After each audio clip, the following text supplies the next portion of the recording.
আসসালামু আলাইকুম ভিউয়ার্স, আমরা বর্তমানে আছি গরিবের মিনি কক্সবাজারে। এদিকে আছেন তো এখানে প্রতিনিয়ত সবাই আসে, মানুষজন এখানে প্রতিনিয়ত সবাই আসে। তারপরে এখানে এখন বর্তমানে পানির স্রোত অনেক খুবই কম, বর্ষার সময় যেহেতু এটা না। তারপরে এখানে যে পানিগুলো অনেক সুন্দর দেখায়।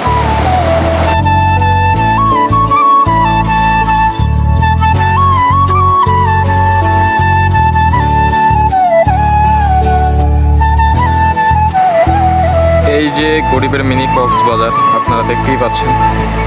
আমরা চলে আসছি আজকে ঘুরতে।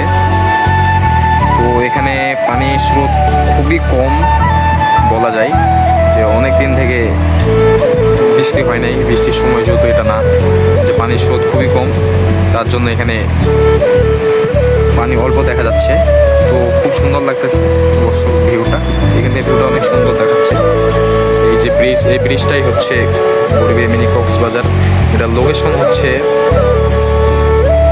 বুনিয়াদাঙ্গি ব্রিজ।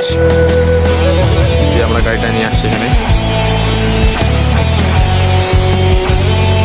এই যে এখানে সুইচ গেট দেখতে পাচ্ছি আমরা, পরে আসলে ভালোভাবে দেখা যায়। অনেকদিন পরে এখানে আসলাম, যখন বর্ষা হয়েছিল তখন আসছিলাম। এখানে প্রতিনিয়ত সবাই আসে, এবং পানির স্রোত কম বলে মানুষেরা কম আসা যাওয়া করতেছে। তো এটার নাম ছিল গরিবের মিনি কক্সবাজার। এই যেখানে সুইচ গেট, এখন পানির চাপ খুবই কম। এই চাপ কম হওয়ার কারণে এখানে সুইচ গেটগুলো এখনো মানে বন্ধ করে দেওয়া হয়নি, চালু আছে। যে পানি এদিক দিয়ে বের হচ্ছে। দৃশ্যটা এখানকার খুবই সুন্দর, অনেক সুন্দর লাগতেছে। আর বর্ষার সময় এখানকার ঘরবাড়িগুলো একদম বিলীন হয়ে যায়। আর তাই এটার নাম দেওয়া হয়েছে গরিবের মিনি কক্সবাজার। এখানে সবাই আসে ঘুরতে। আর এটার লোকেশন হচ্ছে বুনিয়াদাঙ্গি ব্রিজ। তো এমন একটা জায়গায় আপনারাও আসবেন, তো দেখে অনেক ভালো লাগবে, সুন্দর লাগবে, পরিবেশটা অনেক সুন্দর। তো আচ্ছা, চলো যাওয়া যাক নাকি? আচ্ছা ঠিক আছে, চলো যাওয়া যাক।